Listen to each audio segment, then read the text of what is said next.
Comics Plus, what is going on? My name is Akasan. How are you guys doing? Hope you are doing well. Hope you're doing swell. We are getting ready for another death battle. This one's going to be a personal favorite of mine. Venom versus Crona?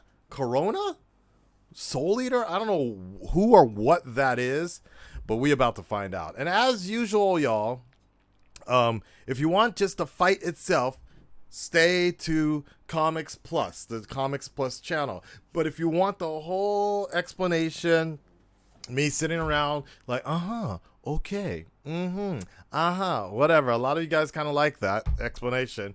You check eating some hot sauce and everything. You check it out on my reaction channel, Red Dreaded Reaction. Okay, without further ado, it's time for the the death battle. Let's go. I thought so. Sponsored by AT&T 5G. We wanted to give a big shout out to AT&T for helping us throw a huge RTX this year. Without them, the show. Yeah, hit it up, Tenzin. I accept tips. I love me some tips.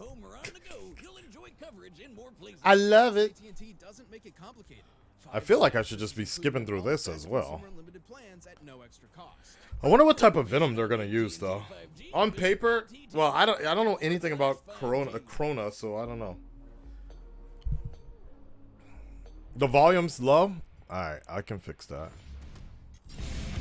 It's always nice to have a best friend attached to your hip, like me and my shotgun leg. But Thank you these for two being take their a friend. friends even further than that. Yes. Venom, the lethal symbiote. We are Spider-Man's Venom. best frenemy. And Crona, the deadly demon sword from Soul Oh, I He's see. whiz Oh, the and sword. boomstick. It's not Eater. the And it's our girl. job to analyze their weapons, armor, and thought it skills was the to find girl. out who would win a death battle. Alright.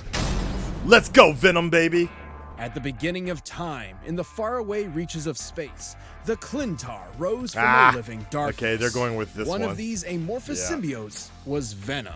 Who was a freaking loser? Hey, don't look at me. All the goop aliens were saying it. So they kicked the poor slime ball straight off the planet. In its exile, the symbiote underwent a number of misadventures which firmly shaped its personality. It bonded to a heroic Kree soldier rescuing refugees, a violent monster who committed genocide, and apparently Deadpool.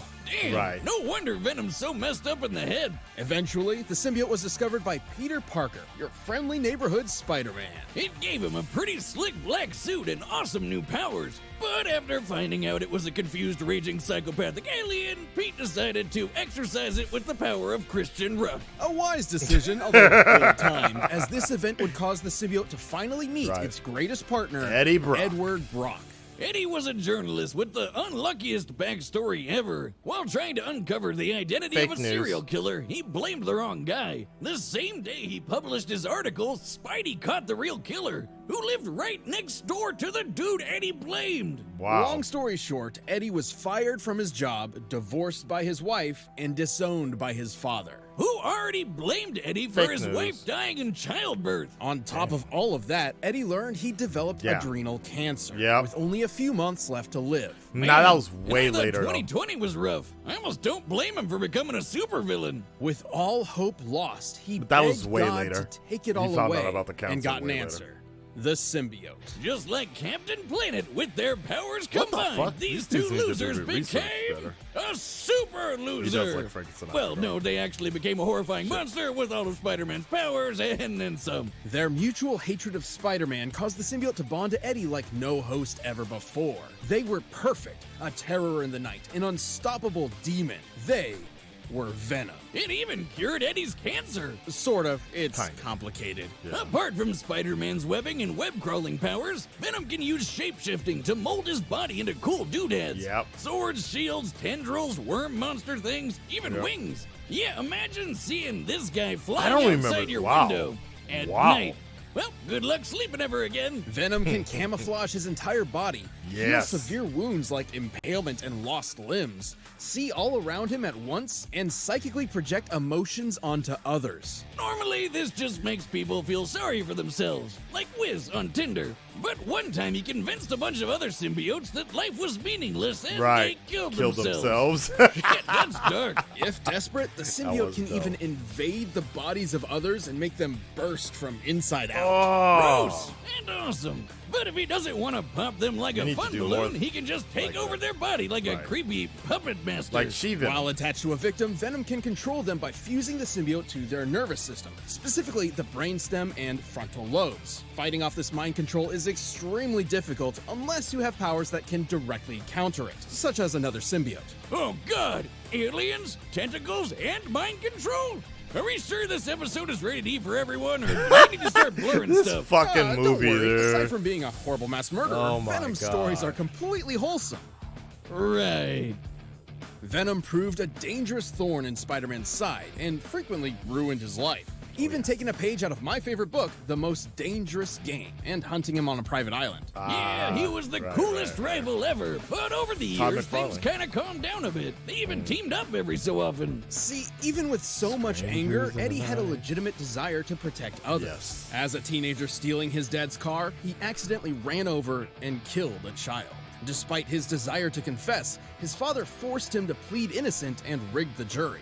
The guilt has weighed him down ever since. So while Venom does have a hunger for human brains, he'd rather eat the face off a criminal than an innocent person. Venom's as tough as they come. He's survived Ghost Rider's penance stare. He's Fuck. strong enough to toss a tank hundreds of feet up, and Wow. fast enough to take down Spidey 2099, who once caught Mjolnir while it was moving 2,000 times the speed of sound. Although Venom does not possess the spider sense that allows Parker to react in microseconds, he can still keep up with all the usual Spidey gallery. Plus, while symbiotes have a severe weakness to high-pitched sound and heat, he's developed resistances to them. Like when he took this giant explosion, or when he survived a sonic scream from some mutant gremlins that shattered all glass within 10 miles. While he may be tougher to take down than most other symbiotes, Venom never fully overcame his weaknesses. All right, later, Gryffindor. However, his symbiotic genes provide far more help than harm. This includes traits and memories from other hosts, like Scorpion and Flash Thompson. Wait. Bullets are a genetic trait? How do I pass that down? Venom would certainly need a lot of firepower to survive an encounter with the symbiote god. Oh, geez, here we go. Yeah. At first, the here we Clintar go. symbiotes were seen as a peaceful people. But turns out they were actually living weapons forged by the primordial deity Null in an attempt to conquer the universe. And I bet next up, Marvel decides they're magic maple syrup people from Asgardian IHOP. But okay, cosmic sludge made by alien Satan. This was kind Let's of go with that. controversial. Despite it all, Eddie and the symbiote have proven they're far more than the dark legacy the Clintar were intended for. They've even gained the respect of the Avengers and eventually considered Spider-Man a friend. Sort of. It's Kinda, complicated. Eddie really is the best pal Venom could have found. And let's be real, he just looks freaking badass. Hell yeah. Us everywhere, even in your nightmares. In ancient times, All right, here a we demonic go. being known as the Kishi ravaged humanity, nearly Tap, driving tap, all tap, mankind on to tonight. death. Waist on tonight. I'ma This show you monster how to could break only an be eight defeated figure and sealed nigga. away Face by on the sight. god of Thank you so much for the raid. The literal You're just god in of time for a death. death So battle. You ever seen Death Note? Hell, even Thanos' girlfriend is scarier than this All clown. right, I gotta focus though. If you are unfamiliar with the world of Soul Eater, prepare yourself. Okay. It's different. I Well, got it. not one in a return of the apocalypse, Death and his oven mitts founded a school, Death Academy. Here, warriors called Meisters would train to fight Okay. evil using the power of their souls. They Okay. even got neat demon weapons that doubled as people. Together, they learned courage, chivalry, unbreakable friendship. You know, all that anime crap. Crona Gorgon was not one of these students. Buckle up, it's all Gloomsville from here. Deal with it. I don't think I know how to deal with this situation. Throughout their childhood, Crona was abused by their mother, Medusa, a witch obsessed with the legendary Kishi. You can see where this is going. Anime Uma Thurman was such a fangirl, she figured, hey, why don't I make my own Kishin? So she used her child as a guinea pig in a bunch of crazy experiments. You know, it kind of sounds like something you do, Wiz. Don't be silly, I only use actual guinea pigs.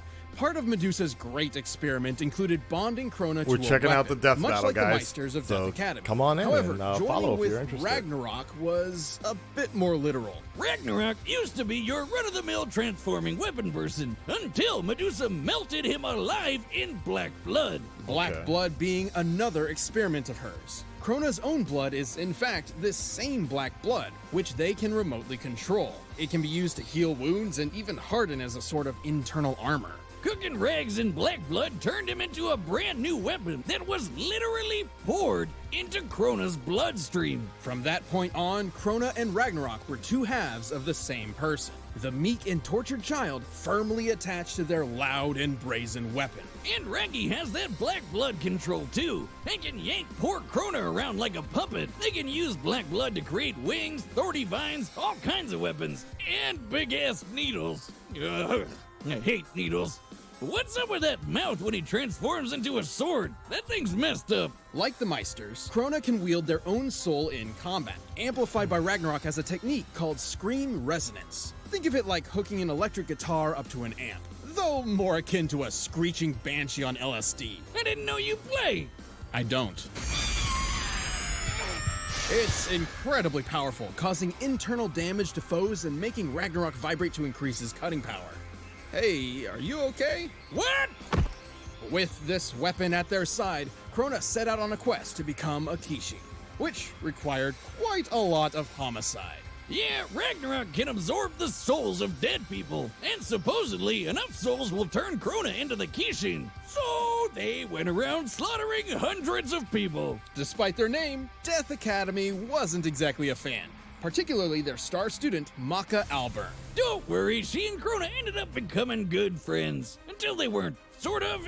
It's complicated. As a pawn in Medusa's mission, Crona gained several levels of new potential. Notably, after gaining or absorbing the powers of the monstrous Black Clown, the demon tool Brew, and even Ashura, the original Kishin. All of which increased Crona's abilities, especially the black blood. Now Crona could turn their entire body into goop, and the slightest touch could inflict madness. That's madness with a capital M, by the way. This madness is a corruptive effect that causes targeted variants of delusion or obsession, often spread as a wavelength. The wavelength of Crona's mad blood specifically causes violent psychosis. Crona may be a pawn, but they're a badass. They can cut through a whole ghost ship, cover the moon with sound waves, open the moon's mouth?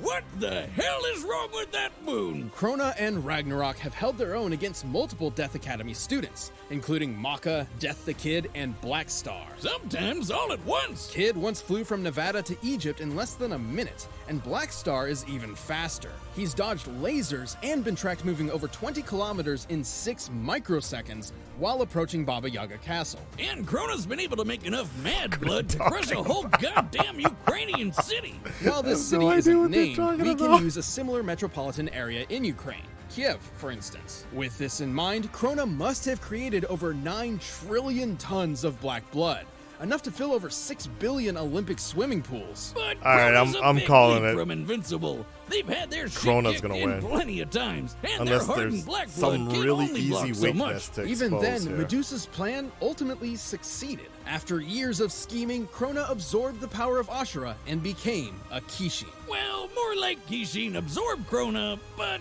close enough. But with the power of friendship, Crona ironically wound up defeating the Kishin once and for all. Despite their life being nothing but destruction, Crona was the one who ultimately saved the world.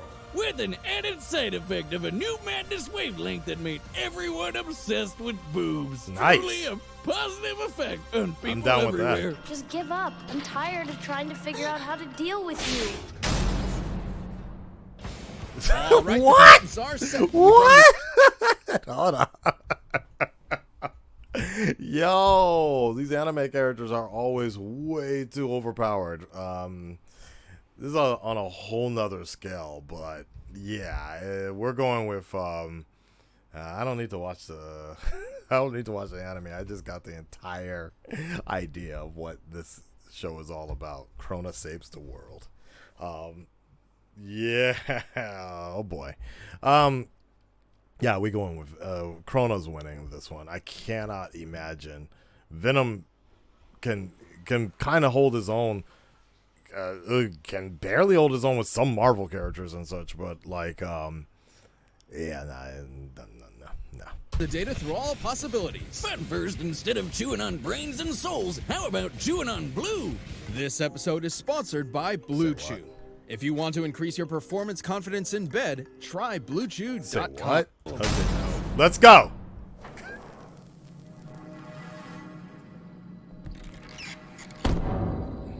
Hello? I want to be alone. Hey, pay attention, you turd. Aha, lucky day. 2 brains for the price of 1. I love how they use the Marvel vs. Capcom I don't sprite. think I can handle this right now.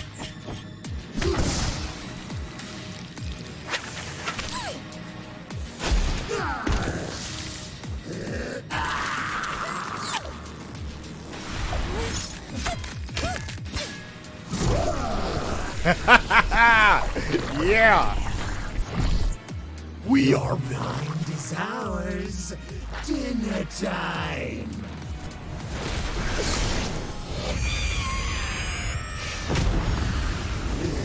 I was wondering about. Oh, he absorbed it. Oh shit. Okay, Venom.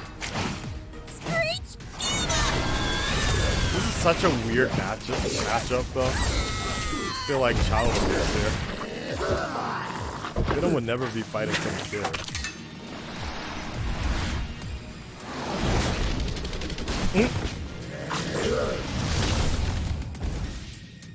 He's gone? What is he? We are the ones hiding under your bed. Teeth ground sharp and eyes glowing red.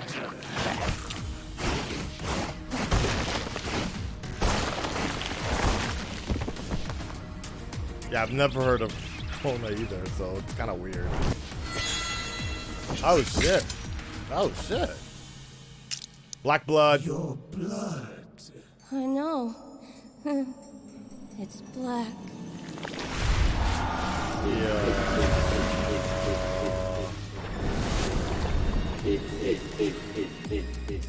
Wake up, stupid!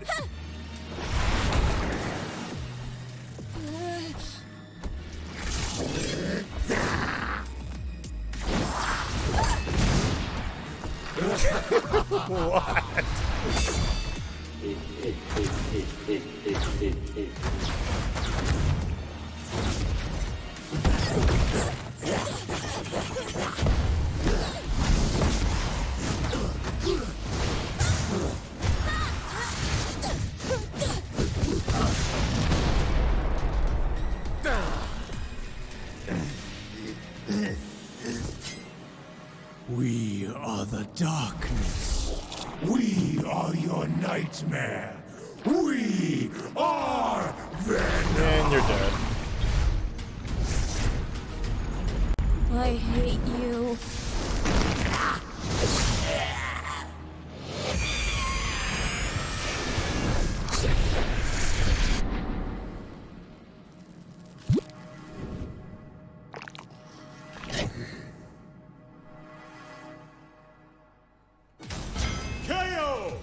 Man, these symbiotes really That need to was stop too easy. picking fights with pink-haired anime characters. Yeah, that's It's that. fucking crazy. Yep. Venom was certainly a tricky opponent. His Not shape-shifting camouflage and multitude of weapons kept Crona on guard. Unfortunately, Venom lacked the power needed to keep up a prolonged fight. Yeah, Crona matching Black Star's speed makes for a pretty clear difference. Crona could reach Mach 9,000, while Venom only topped out around Mach 2,000. And while Venom has shown incredible physical strength that puts Spider-Man to shame, he could never compete with 9 trillion tons of Mad Blood. Which, by the way, that precise control of the black blood totally meant Crona could push out any of Venom's attempt at being a puppeteer. And Crona's shown even greater feats of strength as well. Assuming all of the moon's teeth are similar in size and stone, opening this jaw is equivalent to lifting over 10,000 tons. Of course, the final nail in Eddie's coffin was the fact that half of Crona's arsenal was sound-based, Yep. basically Venom's kryptonite. Somewhat. Recall that Venom did Right. gain a notable resistance to sound attacks, so we needed to determine if Crona's sonic waves were great enough to effectively harm him. You know those gremlins who shattered every window in 10 miles with a screech attack? The symbiote barely survived it, so that's a good high end to look at. It takes at least 100 decibels to shatter glass normally. To cover that much distance, the combined sonic blast must have equaled about 244 decibels. In contrast, in order to engulf the moon, Crona's sonic waves must have reached over 275 decibels. And yes, that's considering We the get weird it. size and shape We of the get moon. it. Crona's Just look at that powerful. freaky thing. Sure, 275 I'm taking doesn't away seem that this much tattoo. more than 244, can't but wear it. decibels increase on a logarithmic rate. This means Crona's sound attack was actually over 1,000 times stronger. Vanny for sure wasn't surviving that. Eddie and the symbiote held their own with versatility, but Crona and Ragnarok had them beat in destructive power, blistering speed, and an arsenal that But could which take one has a advantage of movie? Venom's key Which one has their weakness. own movie? Looks like Venom just got Ragnaroked. The winner is Crona. Congratulations. Whatever. Thanks for watching this episode Whatever. of Death Battle. What do we Come back got next week next? to see previews of our upcoming matchups. If you want to watch more stuff, you can click the boxes right around here, and you can always pick up some DB merch at store.roosterteeth.com. Attention, blue team! This is the red team! We are here to destroy you! I got a tank! People with tanks are never outnumbered. Meh. Meh. I'll be skipping that. I'm good. This episode I never understood why that one's why it's really popular, red versus blue. It was alright, like when it was alright when I first got an Xbox. And I'm like, oh, it's kinda cool that they could do something like this. I'm like, wow, y'all still going? But I mean, it's fine, whatever. It different strokes for different folks. Alright, y'all. I mean, that was that was kind of expected, I guess. The moment they started explaining like Crona, like the black blood situation and like taking out when it became like apocalyptic and they could cover the whole moon or whatever, they could lift the moon or whatever. I was like, yeah, okay, Venom's done, man. We're good. We're good. The only thing that I was kind of thinking was maybe the symbiote would take over Crona itself or something like that, or like take over the host or something like that. But yeah, that didn't work out because I've seen the symbiote take over Galactus and Silver Surfer, I believe, at one point. So it is possible, but if you have a symbiote-ish a resilient thing to kind of push it back, that's that. Game over, son. Hope you guys enjoyed it. It wasn't you can tell I'm kind of disappointed. I mean, it's understandable, but that doesn't mean I can't be disappointed. Hopefully, but we've had a good string of really good death battles, and of course, the one I did previously with Red Hood versus Winter Soldier, that was great. So different strokes for different folks. All right, I'll check you guys on the next reaction, and I'll talk to you then. Peace.